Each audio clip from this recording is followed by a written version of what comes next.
Hello viewers, আসসালামু আলাইকুম। আশা করি সবাই ভালো আছেন। আমি আমাদের নতুন বাড়িতে আমি আমার ওয়াইফ মিলে লিভিং রুম আর কিচেনটা হালকা রিমডেলিং করেছি। আমি আজকে আপনাদের সাথে আমাদের লিভিং রুম রিমডেলটা শেয়ার করব। শুরুতেই চলুন দেখি আমাদের দরজাটা। আমাদের দরজাটা সাদা কালার ছিল, আমরা সেটাকে উড স্টেনার ইউজ করে চারকোল কালার দিয়েছি। প্লাস পাশে একটা আমরা বড় মিরর ইউজ করেছি, যাতে আসা যাওয়ার পথে নিজেদেরকে দেখা যায়, প্লাস রুমটাকে একটু দেখতে ভালো লাগে, বড় লাগে।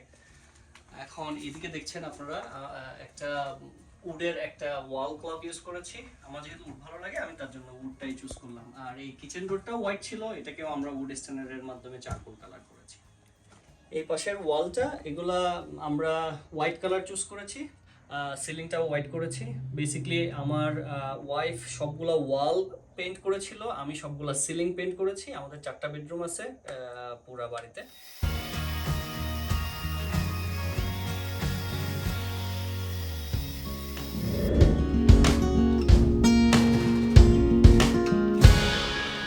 এখানে আমরা একটা বড় গ্লাস ইউজ করেছি, যাতে করে রুমটাকে একটু বড় দেখায়। এখন চলুন দেখে আসি আমাদের উপরের লাইটিংটা। এই রুমে কোনো লাইটিং ছিল না।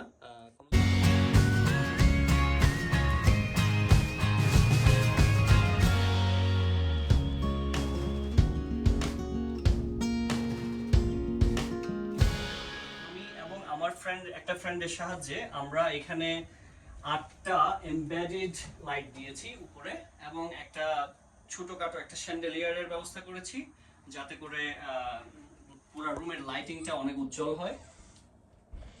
এখন আমরা দেখব টিভির পিছনের ওয়ালটা আমরা কিভাবে রিমডেলিং করেছি। চলুন।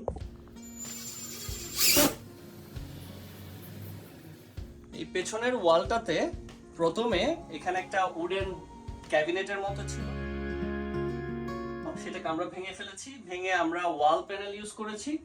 ওয়াল প্যানেলের সাথে আমাদের একটা টিভি ক্যাবিনেট করার একটা শখ ছিল, বাট যেহেতু আমার ওয়াইফ ফায়ার প্লেস লাইক করে এবং এই রুমে কোনো ফায়ার প্লেস নাই, ওজন্য আমরা এই টিভি স্ট্যান্ডটা ফায়ার প্লেস সহ আমরা কিনে নিয়েছিলাম। সেটাই আমরা এখানে সেট আপ দিয়েছি।